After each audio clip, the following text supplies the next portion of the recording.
Hello and welcome to another edition of Political Insider. I'm your host, Herald-Tribune political editor Zac Anderson.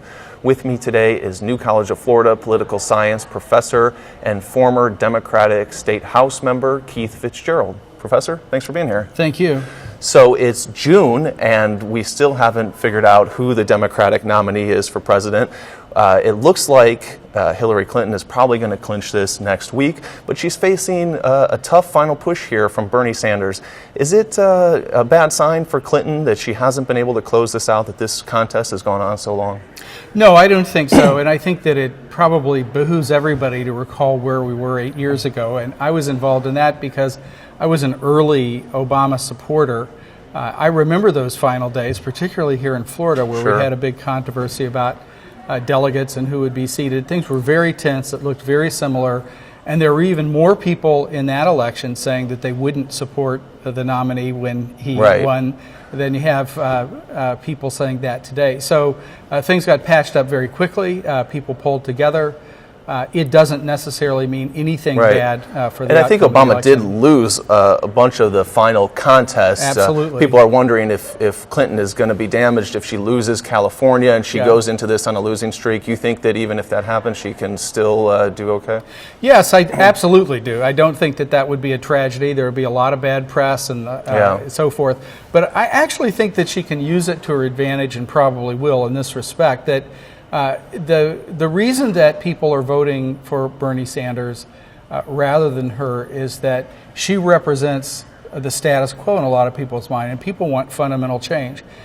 She can tell people that she got that message, and she can try to tell people that she can and will be an agent of change, and she can use that as a way of explaining that she has the wake-up call. She sees that we're in different historical times, and it's time to be a little more aggressive about making big changes. So I think she can use it to her advantage if she's clever. Well, Sanders certainly has changed how she has approached this race. He's moved her a little bit farther to the left. I've heard some people even compare the sort of Sanders movement to the Tea Party in 2010. The Tea Party moved the Republican Party farther to the right. Sanders and his crowd have moved Clinton and the Democratic Party farther to the left. Is that a good thing for the Democratic Party? I mean, here in Florida, you have a pretty moderate swing state. You know, you have moderate Democrats like Bill Nelson that have done well here. If the party moves too far to the left, are you concerned about how Democrats would do in statewide elections in Florida? Yeah, and that's a great question. First of all, I think we should always resist the temptation to see the two parties as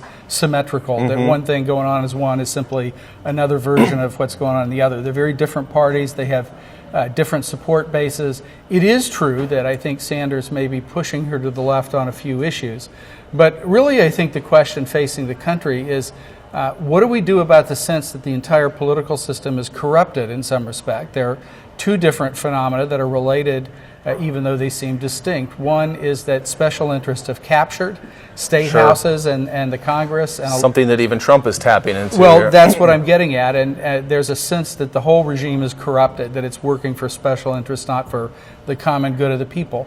And really the two parties are part of the status quo. They have to figure out how to respond to that and how to be agents of change. The other problem we have is hyperpartisanship, where we can't really meet in the middle and discuss things. So you really have to figure out how to address both those problems, and the two parties are not well equipped to do that. And so I think the fact that each of them have candidates who are doing very well challenging the fundamental operating assumptions is probably a good thing. Now the challenge is, how do these people figure out what to do about it? Well, you wonder if it could get even more partisan. And we see that Clinton-Sanders sort of left versus moderate dynamic playing out in other races here in Florida. You have the U.S. Senate race where there's a Democratic primary, and you have Congressman Alan Grayson, who's a more liberal candidate, taking on Congressman Patrick Murphy, who's a more moderate candidate. You also see it even in the race for Congress in South Florida with Debbie Wasserman Wasserman Schultz, who is, a very high-profile Democrat, chair of the Democratic National Committee, and she's getting a primary challenge from a liberal Democrat who's raised a bunch of money and has been endorsed by Sanders. Will these races sort of test how strong the liberal wing of the party is here in Florida? Yeah, I think that's a great question again, and I don't really think there is a liberal wing in a sense. I mean, there are progressives out there. The funny thing about the Democratic Party is that if you want to be involved in a Democratic Party, all you have to do is show up. There's not a whole lot of hierarchy, and I have a lot of friends who work for the Florida Democratic Party at various different ways, and there's no gatekeeper that keeps you out. You just have to show up and work. So it's always accommodated a lot of people, but I do think your analysis of those races is right. Now, first, I should say, since I know Debbie Wasserman Schultz pretty well, the idea that she's not sufficiently progressive is a little bit crazy, because Debbie Wasserman Schultz is a hardcore, serious, progressive person. I think the reason she's having a problem is that, again, despite that fact, she has been cast as the protector of the status quo. Well, she's kind of antagonized the Sanders supporters a little bit. They feel like she's come down on the side of Clinton more than Sanders. So in that sense, they feel like she's sort of the establishment who's shutting out these outsider challengers. Is that her big problem? Well, that is her problem, and I think part of her problem is she was just given a job to do, and she's doing it. And the job is to enforce the rules as they were. They've built up over a 40-year period, really, and it wasn't designed to keep anybody out. It was designed actually to give the establishment candidates some advantages. That's what the superdelegate, part of what the superdelegate thing was all about. Those are the rules. Her job is to implement the rules. And since the rules don't really favor an outsider, she's in a tough spot. But she is a very tough person, and you don't want to be on the wrong side of a fight with her. I have a lot of faith in her as a person.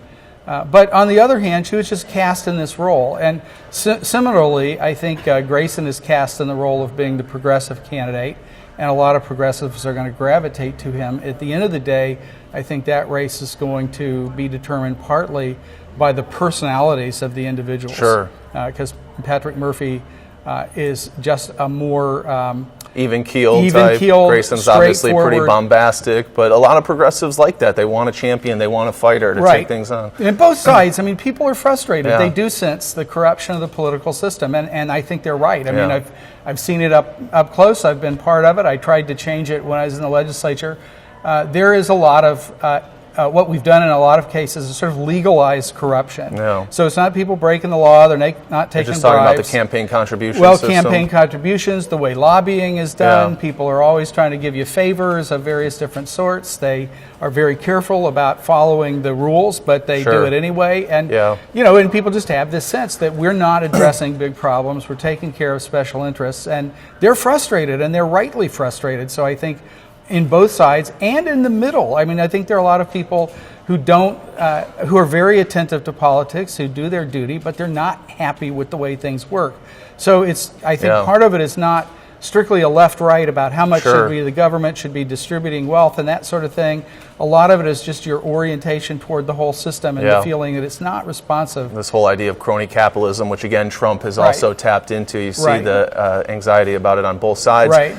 I wanted to touch a little bit before we let you go here on a local race. We also have a Democratic primary here in Sarasota County, which is a little bit unusual. A lot of the districts here tend to lean a little bit more Republican, and Democrats can struggle to find even one good, credible challenger to take on the Republicans in some of these seats. But in the state Senate race that Nancy Dietert is leaving, you have somebody who you know really well, Frank Alcock, who's also a political science professor at New College, and then you have a young Democrat, Frank Cirillo, who recently graduated from the University of South Florida. What are your thoughts on that primary? Is it good for Democrats to have some competition here and have a primary, or are you a little bit concerned that they have to fight it out in the weekend before going? No, so first of all, I am helping out Frank Alcock because he's a friend and a colleague, and so obviously I'm involved in that race a little bit, and people should know that. But I think it's a great thing. I think it's a sign that people are interested, and I think this young man will probably not compare well in the voters' mind just because of the experience. I mean, Frank Alcock has an amazing resume. But it does seem like, he's somebody who's young, who's outside the system, who could, appeal to some people who have those concerns. Yeah, and I think that's great. I don't think it's going to hurt either candidate to have a little competition in the primary. In fact, I think it gets their names out there. Yeah. I mean, sometimes when I've run, I've never had a primary challenger, and you sort of feel like the Maytag repairman. Right, yeah. For a while. The Republicans have their debates, right, and then exactly. you're kind of sitting on the sidelines. Right. So, yeah, it'll be interesting. We'll have some forums on the Democratic side as well. But we'll have to leave it at that. Thank you again for being here. I really appreciate it. No, it's my pleasure. Great to see you. And thank you for joining us. Please tune in again next week for another edition of Political Insider.